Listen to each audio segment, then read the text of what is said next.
बाबर का बेटा हुमायूं, हुमायूं का बेटा अकबर, अकबर के बेटे जहांगीर, जहांगीर के बेटे शाहजहां, उनके बेटे दारा शिकोह, उसके बाद छीन कर उनसे औरंगजेब और वहां से लेकर बहादुर शाह जफर द्वितीय तक। ये सारे नाम हमें और आपको इसलिए आज भी याद हैं क्योंकि जब हम और आप स्कूल में थे तब हमें स्कूल में पढ़ाया गया था मुगल काल के उदय के बारे में, मुगल काल के इतिहास के बारे में। 16वीं और 17वीं शताब्दी में मुगल बादशाह कौन कौन से थे, क्या क्या उन्होंने काम किए, उनके अच्छे बुरे सभी कामों को हमें आपको पढ़ाया गया। और आज जब हम और आप बड़े हो गए हैं या जो बच्चे बड़े हो रहे हैं उन्हें वो बात जुबान पर याद है क्योंकि ये बातें स्कूल में पढ़ाई गई थी। लेकिन अब खबर आई है कि सीबीएसई और यूपी बोर्ड से मुगल काल के इतिहास की जो चीजें हैं उन्हें निकाल दिया जाएगा।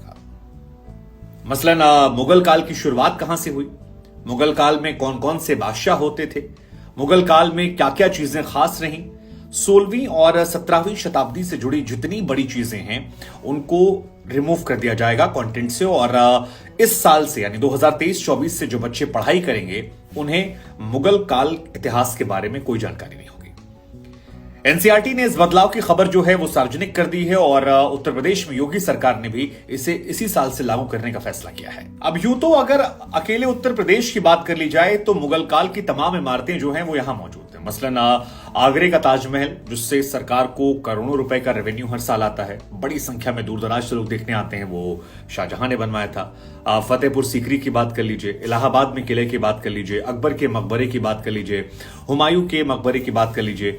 बहुत सारी ऐसे मुगल काल की स्मृतियां हैं जो उत्तर प्रदेश के अंदर भी मौजूद हैं। कुछ दिनों पहले एक म्यूजियम का नाम जो है वो बदल दिया गया था, तब भी काफी चर्चा हुई थी कि इसके नाम को लेकर विवाद क्यों रखा गया।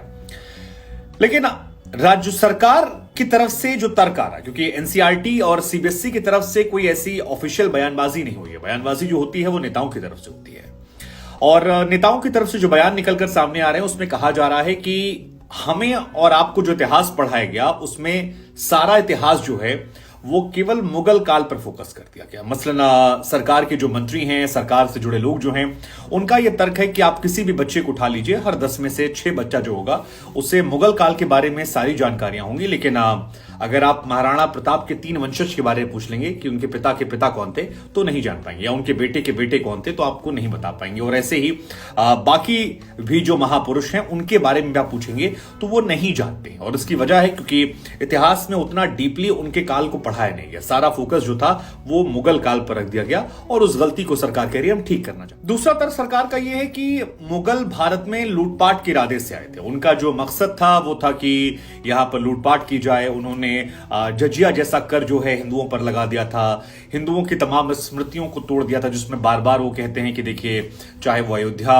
में राजा राम का मंदिर हो, काशी विश्वनाथ में जो ज्ञानव्यापी मस्जिद है उसका जिक्र करते हैं, या फिर मथुरा में जो ईदगाह है उसका जिक्र करते हैं। कहते हैं कि यहां पर आकर उन्होंने तोड़फोड़ की, हिंदुओं की अस्मिता को चोट पहुंचाई, हमारे धार्मिक स्थलों को तोड़ा और इस वजह से वो पूजनीय नहीं है और हमें उनकी चीजों को हटाकर और भी जो इतिहास जुड़ी बातें वो पढ़ाना चाहिए। ये सरकार का तर्क है जब भाजपा की सरकार इस बात को रख रही है।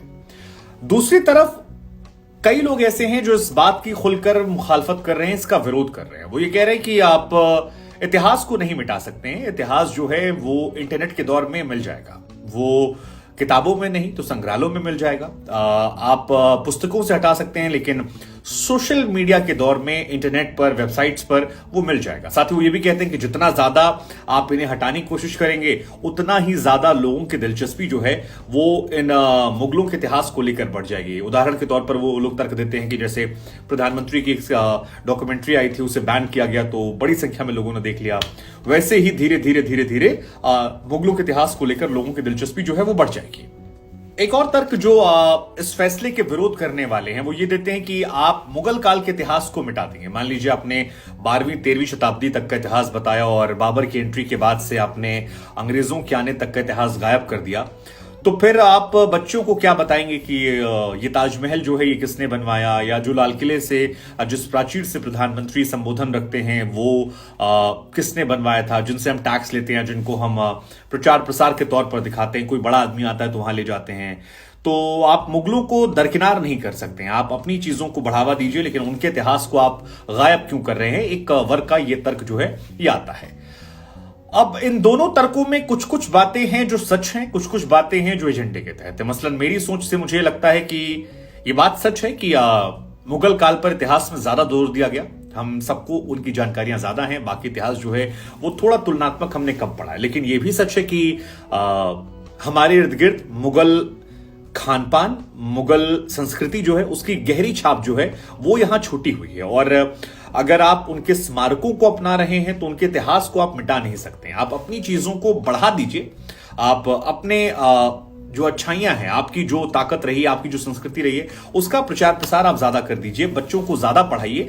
लेकिन लकीर बड़ी करने से मुझे लगता है शायद ज्यादा बेहतर होता है, मिटाने से थोड़ा कम होता है। लेकिन आपकी सोच इस पर क्या है वो भी हम जानना चाहेंगे। Themes of Indian history part 2, यही वो कॉन्टेक्स्ट है जिसे हटाया गया है जहां से मुगल काल को। हालांकि केवल यही नहीं हटाया गया है, कांग्रेस के उदय को लेकर, सोशलिस्ट के उदय को लेकर, कम्युनिस्ट के उदय को लेकर, यहां तक कि भाजपा की जो मूल विचारधारा रही है जनसंघ की, उससे जुड़े चैप्टर्स जो हैं उन्हें भी हटाया गया है और एक नए सिरे से पाठ्यक्रम को लाया जा रहा है। पाठ्यक्रम को इंप्लीमेंट करने की बात जो है वो भी कही जा रही है।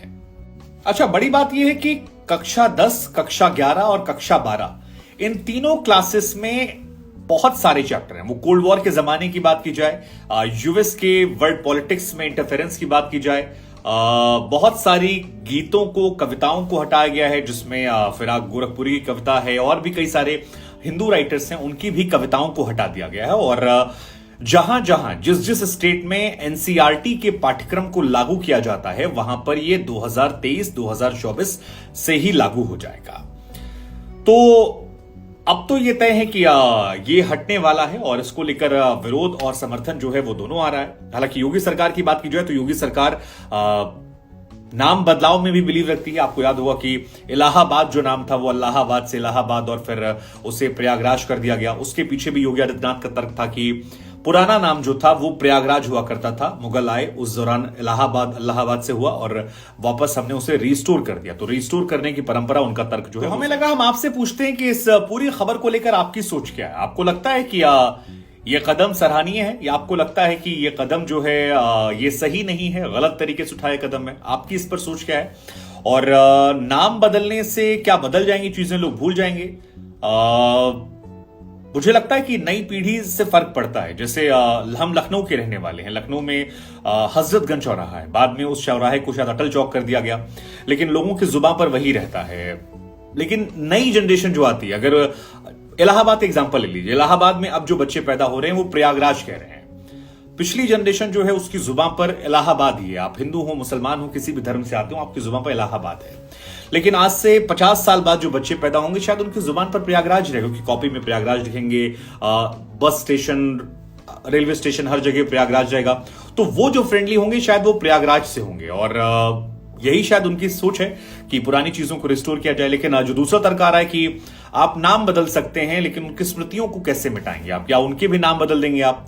तो हमें लगा हम आपसे पूछते हैं कि योगी आदित्यनाथ या सेंट्रल गवर्नमेंट या सीबीएसई बोर्ड की तरफ से जो ये नाम बदलने और मुगल काल को हटाने की शुरुआत हुई, ये आपकी नजर में सही है, आपकी नजर में गलत है? आपके पुराने जो राजा महाराजा थे उनके साथ न्याय है या मुगलों के साथ यह अन्याय है? आपकी इस खबर को लेकर सोच क्या है, जरूर हमें कॉमेंट करके बताएगा कि आप इस विषय पर क्या सोचते हैं।